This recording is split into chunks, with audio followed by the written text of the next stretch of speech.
There you are, Mossman.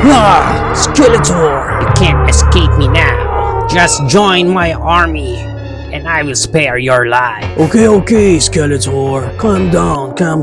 I will join you, but only if you win our game. What? Game? What game is that? Hide and seek. Don't you know I'm the grand champion of hide and seek in the whole Eternia? Prove it to me then. Let's start now. 5, 4, 3, 2, 1. What?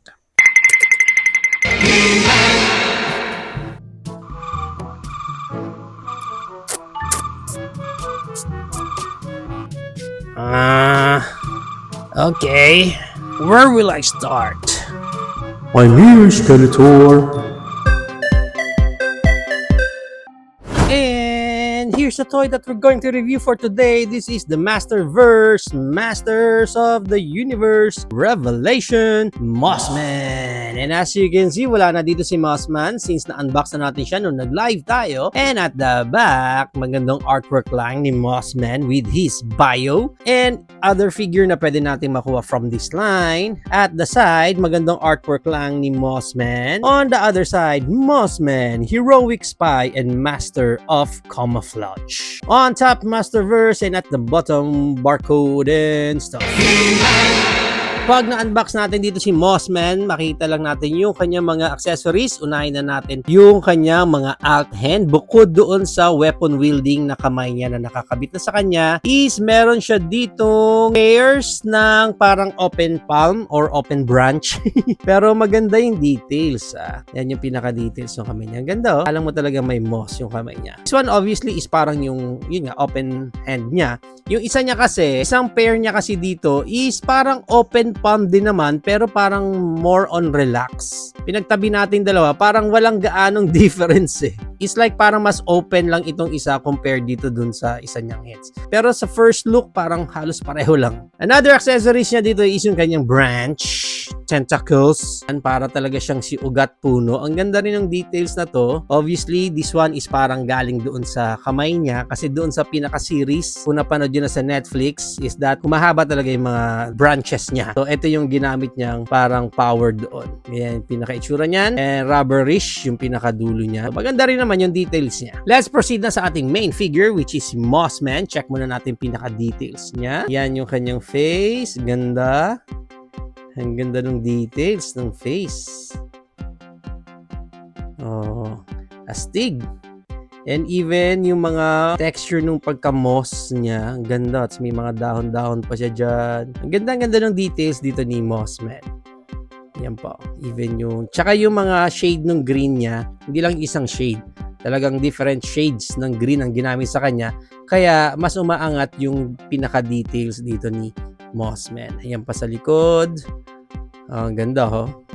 Talagang parang may maugat-ugat pa siya dyan. Yan, nice. Ang ganda ng details. And para sa kanyang articulation, yung head niya, narorotate yan, 360. May konting look up na ganyan and halos wala din siyang look down. Yung kanyang Creed moment, meron naman siyang Creed moment. And of course, narorotate din yan, 360. Bicep niya, narorotate din. Yung kanyang elbow bent, double jointed. And then yung kamay niya, narorotate 360. And may up na ganyan and down din na ganyan. Ab crunch, meron din siyang ab crunch and then pwede siya mag-swivel ng ganyan. Sa pinaka-waist niya, na-rotate yan 360. Yung kanyang Van Damme split hanggang ganyan, yung pinaka-split niya. And then meron siyang high kick ng ganyan, back kick naman ng ganyan. And meron siyang rotation dito sa kanyang thigh. And yung kanyang knee bent, double jointed din yung knees. Kaya maganda rin yung pagkaka-bent ng knees niya dito. Next niyan, dito na sa pinakapaa niya, na-rotate 360 and may up na ganyan and down naman na ganyan. Ang wala siyang ibang weapon, hindi naman niya pwedeng hawakan to ng pagganyan. At gagawin lang natin is that tatanggalin lang natin itong isang kamay niya, then yun naman yung ilalagay natin diyan.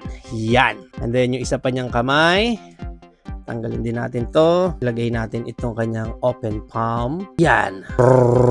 Naging barrel. Pero okay din to accessories niya kasi may ano rin may articulation din kahit paano may up and down na ganyan. So ito na si Mossman. Pag nilagay natin yung kanya accessories, yan. Pwede na siya maglinis ng gubat. Yan. Magwalis-walis siya ng ganyan. Now, para sa height ni Mossman, ang height niya is around nasa 7.25 inches siya. Maganda niyan, i-compare pa natin siya sa iba pa nating Masterverse Wave 1 tulad ng ating Masterverse Revelation He-Man, Masterverse Revelation Skeletor, Masterverse Revelation Evelyn, Masterverse Revelation Skelegod, and of course, ang ating Masterverse Revelation Cringer. Yan, laki kasi ni Cringer. So, yan ang ating height comparison. Ang ganda. If you are planning to avail this Masterverse Mossman, ang price range niya is around 1,500 up to 1,900 pesos. Depende na lang again kung saan specific market kayo makakuha nito or makakakuha kayo ng naka-sale na din siya. As of now, medyo mahirap nang hanapin itong Mossman na ito.